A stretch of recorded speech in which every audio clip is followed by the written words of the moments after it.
So I thought I would share with you something about my my journey of homelessness. Now, I will say that I should give a warning here. I know a lot of people have different thoughts and beliefs on the idea of homelessness, and so I want to be really mindful of that and very understanding. I also want to share my opinion of what I feel and what I've been learning about being homeless. So I will start by saying that 6 months ago, I had a very different mindset. And if someone had said, hey, if you needed a box of groceries, you could go down to the local shelter and they could very easily give you anything you need. And I would have smiled and I would have nodded my head. And in the back of my mind, I would have been thinking, there's no way I'm going down there. Okay, so when I was married to my first husband, who I've already mentioned, I was pregnant with Alex at the time, and the abuse was still ongoing. And the abuse at that point was a lot to do with financial and controlling. So even though I was pregnant, we were not getting groceries at home. My husband at the time would eat out on the way home and not give me any money for groceries. So I was visiting a local shelter at that time just to be able to maintain my health, really, to even stay alive at that point. When I finally made it down here to Florida, I was 4 months pregnant with Alex, and my parents have since told me that they were in utter shock when I got off that airplane. I was pregnant, 4 months pregnant with Alex, and I was 21 pounds under a normal healthy weight for just a normal person, never mind a pregnant person. So I was literally skin and bones when I got here to Florida.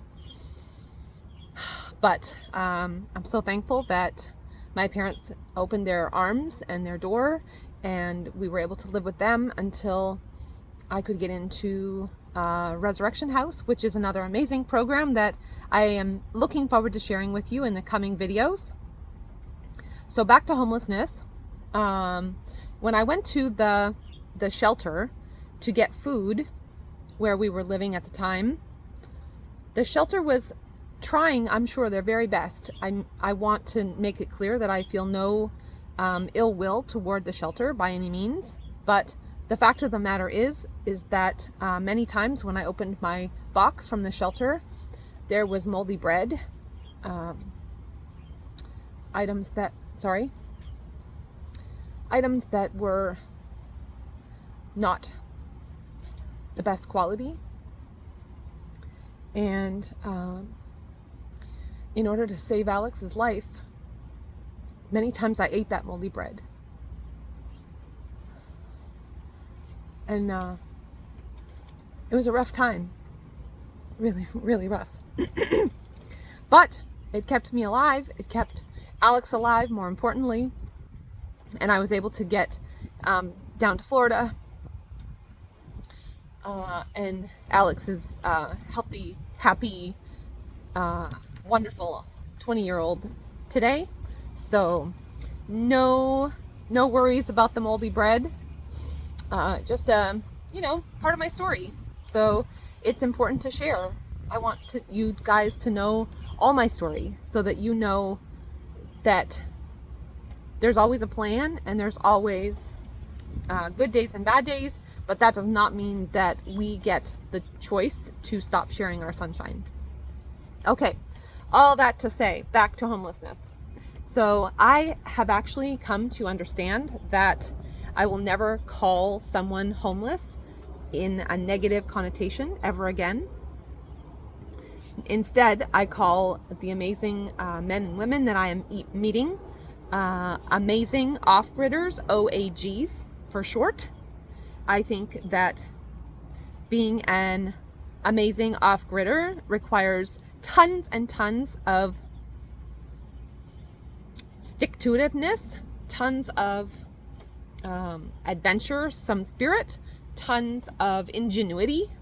I think that so many of the people that I've been meeting are amazing, amazing individuals that have eked out a really great life for themselves. So how dare for me to put some sort of negative stigma on that? If that is how they choose to live, then who am I to have any negative thoughts about that, right? I will say that my heart breaks for especially one older lady that I see.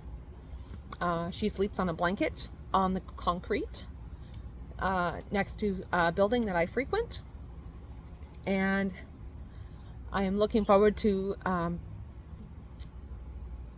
furthering my friendship with her and learning more about her story. So lots of rabbit trails today. Sorry, I can't help it. We're getting back to my lunch, I promise. Okay, so I have amazing neighbors that live right across the street from me, and they have lived here longer than me. Their names are Mr. and Mrs. B. So Mr. B mentioned to me, knowing my situation, and I'm waiting for my disability to come through. So, bills are stacked to the max. There's, few pennies to pinch together, etc., etc. He said, hey, you might really benefit from the Shepherd Center that's here in my town. So a couple of weeks ago, I went with Mr. B, and we went and we got lunch. So now I call him my lunch date, because every day, pretty much every day, we go together and we get lunch at the Shepherd Center. And a huge shout out to them, because these people are dedicated individuals that really, really care about taking the time to get to know people. And I have felt more love from them than I have from a lot of people that I have met in the last 45 years. So my lunch for today. Today we had like a spicy peppered lunch meat along with salad and bread. We had cauliflower. What else? Banana. And chocolate chip pancakes. Little pancake bites for a snack. So what I do when I bring my lunch home is I set it out and I put it kind of in piles. So the salad, I always eat the salad. Today I had a beautiful tomato from my farmer friend that I added to my salad. But this was a beautiful salad. It always comes with some sort of salad dressing, and I only use a little bit of the salad dressing. May or may not be particularly healthy, so I just use a little tiny bit, and then I save the rest and use it again tomorrow. So I ate my salad, and I ate the turkey meat and the cauliflower. We had apple juice and a bottle of water. And then I'll eat the banana later, or I have a blessing bag that I keep in the front living room, and I'll talk about that later. But I might throw the banana in the blessing bag. Maybe the mailman or the garbage man or someone that passes by, I can be a blessing to them, so I pass that along. So then, once everything's eaten, this is how we're going to continue to give back to the Creator and to take care of the universe that He has given us. So the plastic, all the plastic I save, and I will actually use those for seedlings. As you can see right here, I've taken the tomato and I've gutted it so that all the seeds are here on this side. So I will fill this up with dirt and start all new tomato seedlings here. So, and then I'll use the rest of the plastic as seedling beds for whatever else I'm going to be starting to grow.